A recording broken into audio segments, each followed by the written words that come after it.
শাপলাকলি মার্কা সকল প্রতিকূলতাকে অতিক্রম করে বিজয়ী হবে। ২৪ অভ্যুত্থানের শহীদ এবং যারা গাজীরা আছেন তাদেরকে শ্রদ্ধার সঙ্গে স্মরণ করছি। তাদের আত্মত্যাগের মধ্য দিয়েই আমরা এই নতুন বাংলাদেশে আজকে ভোট গ্রহণের মতো একটা সুযোগ বাংলাদেশের জনগণ পেয়েছে। আমরা তাদেরকে কৃতজ্ঞতার সাথে স্মরণ করছি। আমরা এই ত্রয়োদশ জাতীয় সংসদ নির্বাচনে আজকের এই ১২ তারিখে সারা দেশব্যাপী ভোট গ্রহণ চলছে, কিন্তু গতকাল রাত থেকেই বিভিন্ন জায়গায় কিছু অনিয়ম আমাদের চোখে ধরা পড়েছে। মারামারির মতো ঘটনা ঘটেছে, বিভিন্ন জায়গায় অনেকে হেনস্থা করা হয়েছে, মারধর করা হয়েছে। শাপলাকলির সমর্থক, দাঁড়িপাল্লার সমর্থক যারা আছেন ১১ দলের সমর্থকদের উপরে হুমকি ধামকি, মারামারি, রক্তপাত ঘটানো হয়েছে। এই বিষয়গুলো আমাদেরকে নানাভাবে আমাদেরকে শঙ্কিত করে তুলছে।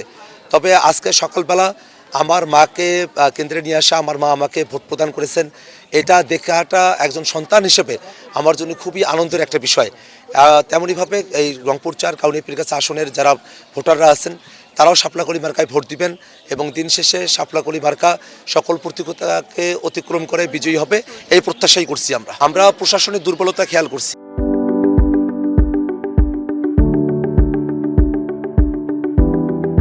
আমরা খেয়াল করে দেখছি যে অনেকগুলো জায়গাতেই আমাদের এই আসনেও আমাদের যখন ভোটের কার্যক্রমগুলো চলছিল, প্রচারণা, আমাদের নারী কর্মীদেরকে হেনস্থা করা হয়েছে।